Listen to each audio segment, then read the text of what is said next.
আসসালামু আলাইকুম। আশা করি আপনারা ভালো আছেন। আলহামদুলিল্লাহ আমরাও ভালো আছি। আমরা বেশি ভালো হয়ে গেছি। আমরা দাদু আইছেন। আমরা তো আসলে আশা ছাড়িয়ে দিয়েছিলাম গত 15 তারিখ দাদু গেছেন ঢাকাত।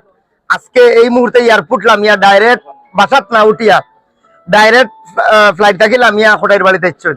আমরা যতটুকু মন অসুস্থ আছি আমরা আরো ফুলফুল হয়ে গেছি। আমরা দাদু লাগে দোয়া করবা।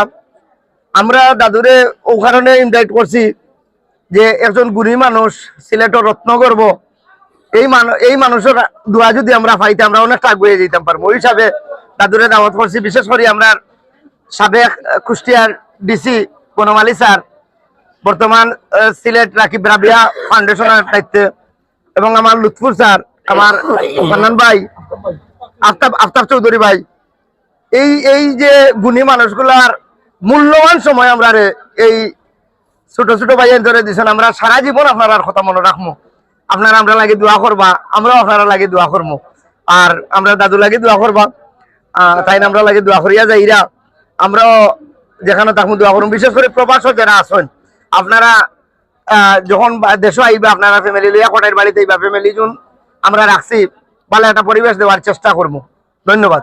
আসসালামু আলাইকুম।